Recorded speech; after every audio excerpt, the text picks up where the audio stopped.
السلام الله عليكم ورحمة الله وبركاته ومدى الصوماليات جودهان وإن سلامية إن قول يقبل نمو waxaan rabaa inaan maaragtaa daqiiqada yar oo kooban aan kusoo koobo oo waqti badan aan isaga lumin guushii aanu ka gaarnay badda. dabcan waxaad ogtihiin annagu waxaan ahayn badda bunanka la geliyay waxay ahayd baddaynii oo Kenya ay isleed ka faa'iideyso dadkan maaragtaa madax iyo majaba isaga duuban dowladnimada dhisan karin. dabcan asaate taa arinta ay rabeen waxa weeyaan ayaga la rogantay maxkamadda cadaaladda ee ICJ dana guul ayaanu ka soo helinay. waxa rabaa qodobka guusha iyo waxyaalaha sidii la isku weysay. dabcan dhulka muranka naga gelisay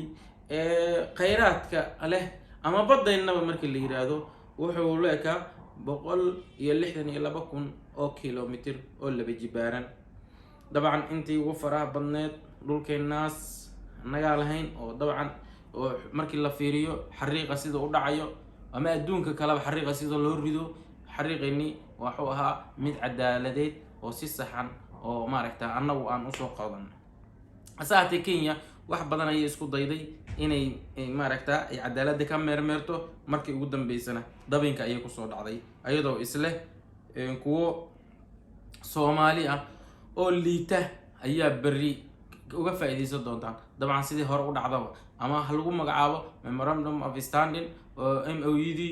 hore loo kala saxiixday ayadoo aan la aqrinba oo madaxweynihii marka xilliga dalka joogana uu yiri aniga la ima sheegin oo subaxii la saxiixayo ayaa la isoo waco la ishay. guushaas anagu aan gaarnay dabcan waa guul ummadda Soomaaliyeed markii loo fiiriyo tabarteena iyo waqtiga aan joogno iyo waaqicigan ku noolnahay waa guul weyn ayay noo tahay. waana fursad aan hurdada uga kici karno haddaan saan usii hurdana ay dhici doonto in laga faa'iideysto annagoo taagan. haddii shalay lahaa MOU waxba la kala saxiixday oo memorandum of understanding looma baahan doono maaragtaa dabcan wax kala saxiixin laga annagoo fadhidna oo soo taagan haddaan dowladnimo dhisan weyno in la wareegi doono.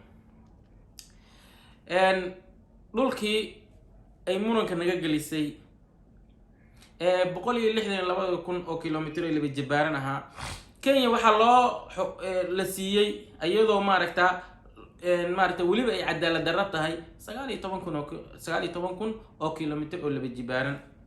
sababta sida looga dhinay wax kala ma ahayn haddaad fiiriso xariiqa soo u dhacayo annaga haddii la raaco xariiqayni 100% haddii maxkamaddu ay raacdo Kenya waxay noqon lahayd in ay noqoto land locked dal aan bad lahayn oo kale inay noqoto ayadoo bad leh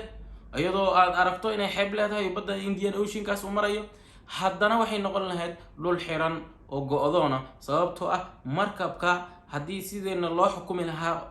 xaq ahayd ay xariiq u dhacay dhulka inay muranka geliso na la wada siin lahaa oo 162,000 oo kilomitir laba jibaaran Kenya waxa ku dhici lahayd markabka u socda ama uu wada raashin ama wuxuu doona wada markabkii la raba inuu galo wadanka xeebihiisa inuu ku xirto markabkii doona waxay qasab ku ahaan lahayd inuu annagu uu soo maro badayna oo marka uu bixiyo mushaqad ama maarta canshuur halkaas ku dhiibo ama ninka liira ay soo markabkaas uu soo maro wadanka liira Tanzania oo asna sidaas oo kale xuduudeena ay kor aan xuduud ka yeelan lahayn. dabcan maxkamadii waxbay maaragta xalu mastuur bay samaysay. dabcan annagu maaragta kuma qanacsan oo dhulkaas annaga leh hase ahaatee dhulkan nimcadii ku jirtay 90% waxa uu soo maray dhanka ummadda Soomaaliyeed. blogyada la isku haystana waa dabcan waa iska 4 blog inta badneedna dhankeenu soo maray halka Soomaaliyana waxyaalaha laga fiiriyay blogyada maaragta halka yaalo blogyo waxay dhowr iyo 50 blog ilaa 450 blog waxa ay nagu haysatana waa 4 blog. Kenya arinta ayadu waxay islahayd markii hore dawladdan waa dawlad iska tacbaana dadka joogana waa dad maaragtaa dabcan maaragtaa kuwa haddii wax yar loo sheego iska yeelaya ama shilimaad haddii jabka loogu shubo ama loo yar xoogaa cadaadis la saaro wax walba nagu dayday way dhaqaaqi weysay oo dowladii hore oo geysay maxkamadii maaragtay cadaaladda adduunka 2014 iyo tanba way ku sharfan yihiin oo ku amaanan yihiin. Kenya iyadoo isbidaysa awood ciidan, awood dhaqaale, awood diblomaasiyadeed, awood nooc walbaba iyadoo galaangal u leh ummadda maaragtay haddii la koriyo galaangal u nimanka horbooda siyaasadda oo sanad walbaba ama 10 sanaba siyaasadda Soomaaliya horbooda mar walba gacanta ku dhigaysay oo dowlado dhowran lagu soo dhisay maaragtay dalkeeda hayaa ay iskugu sheekaysay oo in badan ay ku riyoonaysay inay badda iska qaadan karto ummadan Soomaaliyeed si doonta ay ka yeeli karto. dabcan waxyaalo badan isku day doonto waa jiraan oo haddaba waxay tiri maxkamadda ICJ kama mid maahi oo ka baxay maxkamadda cadaaladda ayadu markii hore ay saaxiiday markay ku hungooday aragtay inay soo waxba ka helin ilaa hadda madaxweynuhu markuu hadlay